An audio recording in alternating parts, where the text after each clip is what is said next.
Good day and welcome back to another Dbz Dokkan metal video. In this video, we're going to be taking a look at the full power mission for the Omega Shenron event. So this is the full power mission. You have to use a full power team to beat the Omega Shenron event.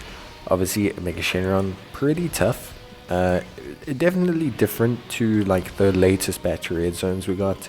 A lot of debuffing, a lot of sealing and stunning, a lot of interesting stuff going on. Personally, I'm enjoying it a lot. It's a very fun fight, very interesting fight. There's some runs that can go very smoothly, and then there's some where, things just don't really go to plan. But I personally don't have a big problem with that. I think overall that's quite fine. As of this current moment in time, realistically speaking, I would probably say he's in the top 3 hardest bosses, maybe around there, top 3, 5, somewhere around there. Very, very solid unit or boss fight. So let's talk about the team before we get into. Well, let's quickly recap Omega Shenron. So you have the tech phase, the strength phase, and the int phase. The tech phase is just kind of very straightforward. Omega Shenron will just attack you. He has a chance to either stun or seal you on his super, but aside from that, there's not too much. Then we have the strength phase, where he'll start to do some AoE attacks, which will give you a little bit of an issue, a little bit weaker than the AoE attacks from the Sin Shenron stage. So not as bad, but still decent enough to cause you to be concerned. But his attack damage will go up quite substantially, and then when he super attacks, he will actually increase his attack and defense, and this will also cause his AoE attacks to be even stronger. But yeah. Basically, aside from that, pretty straightforward. Then you go into the int phase. The int phase, has AoE attacks for sure. He also hits way harder as well, like a 1.4 million super attack, so definitely hits pretty hard. Just in general, quite tough. In the strength phase, he also has a heal. So yeah, he's got a lot going on, Old Omega, which I think is part of what makes him difficult. It's a very interesting fight.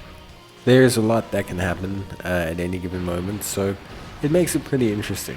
It makes it nice and different and interesting, and I think overall, for me, it's a very fun fight. Now, the full power category, very interesting category in terms of design. You got a couple extreme units and stuff like that in there, but realistically speaking, we're not really probably looking for those units, if you get what I mean. We're probably not reaching out for extreme units, at least from my side. The full power Broly from the DBS movie is okay as a lead. I actually did try him out as a lead, but he himself does struggle during the strength phase. So if you are going to use him as a lead, you do have to be super careful with how he handles the strength phase. You probably have to push him off rotation and maybe consider using an item, because he can just take a lot of damage during that phase, and it's very, very overwhelming. During the int phase, he actually does more than fine, which is great, and he's a good source of damage. So there is a very good kind of counterbalance to how he does in the strength phase. Aside from that, you only really have the tech full power SS4 Goku, who's okay. Obviously, he'll struggle against the int phase of Omega Shenron quite substantially. That's pretty obvious, I would say. Then you have the strength Allah full power Frieza, who, honestly speaking, is okay. He's a sub lead, so his lead is already low, and he doesn't really bring anything to the table. So we're more looking realistically at a super-sided team.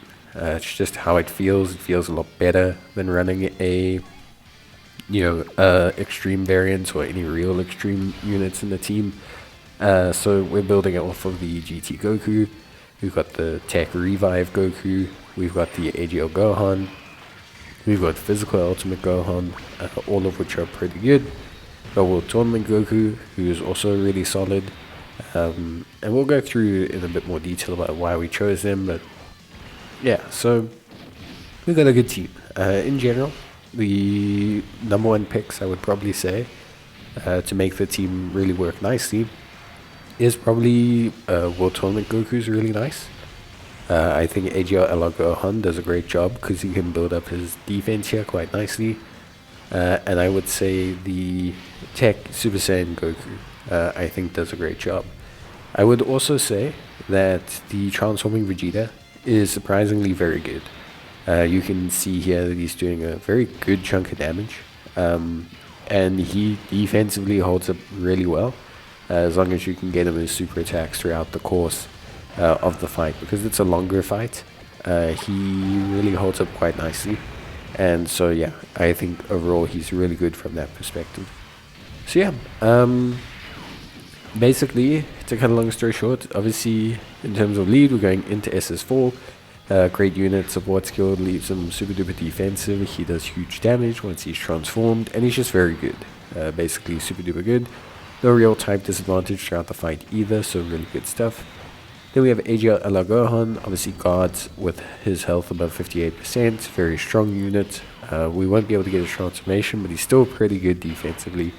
And again, no real type disadvantage, obviously as long as we can maintain that guard function. Then we have the Tech Super Saiyan Goku, the Carnival one. Very good, like a very good unit. Has his revive skill, which is super duper helpful. And we use that revive skill to help us trigger the passive of the World Tournament Goku. So might as well talk about World Tournament Goku. Obviously a great unit. When he does revive, or when your team does activate a revive, he essentially becomes invulnerable with like 1,000,000 defense and guard and just basically everything that you need a unit to have. Plus he'll get attacks effective against all types, so he'll do some decent damage as well. Although at 55% it's not crazy. Then we have Ultimate Gohan, very good unit. His active skill is going to be super helpful. He himself also going to be super duper helpful as well, dishing out a lot of good damage. So really happy to use him. Ideally you want to cater him with key orbs, because you do need key, and in general you do need to kind of cater to him. You need those 18 keys in that to really kind of boost his attack, but also give him those additional attacks. Really need to kind of cater to him a little bit. But yeah, honestly speaking, the team functions really nicely. There's not like a lot of necessary wiggle room, I want to say. The team just functions really well, and we don't have like a huge issue when it comes to team performance. Realistically speaking, there's no main problems that I have with the team, and everything runs super smoothly at the end of the day. There wasn't like a standout poor performer by any means, and so the team ran pretty well.